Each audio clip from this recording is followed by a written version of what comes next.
about credit. So credit is one of the big three when it comes to buying a home. So we have income, assets, and credits. Income and assets are easy to control. You know what your income is, you know how much you have in the bank. Credit scores are harder to predict, harder to control. You can be doing everything right and still not have the credit score you think you should have, just based on how it's calculated and how your credit history shows. It's a little bit more of a nebulous concept that's more subjective and not as easy to control. So you'll want to talk to your loan officer and make sure that they do that hard credit pull for you and know exactly where your scores are. For a VA loan, there's technically no minimum credit score. For FHA, we have some lenders that will let us go down to 550. USDA loans require a minimum of 620, and then conventional loans about 620 as well. There's not necessarily a hard stop, but it's going to be very difficult to get a qualification for a conventional loan below a 620 FICO. So what impacts your score? There are a few things that will have a larger impact on your credit score. So number one is having a hard credit pull.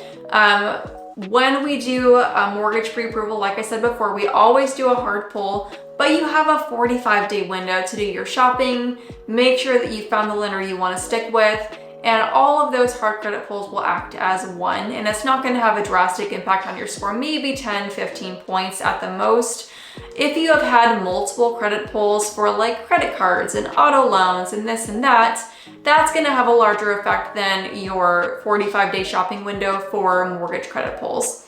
Credit card balances that are over 30% of your maximum limit are going to have a larger negative impact on your scores.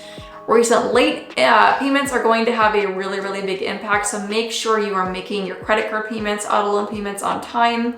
And then a collection account will have impact on your scores as well. So if you have medical collections or any other kind of collections that you are aware of, just don't pay those off. Sometimes paying them off can actually have a larger negative impact on your score than if you left them alone. So follow your loan officer's advice. If they advise you to talk to a credit repair professional and work with a credit repair professional to get your scores where they need to be, listen to them. Don't try to do it on your own. Trust the professionals, let them do their job and get you where you need to be to make your home buying dreams a reality.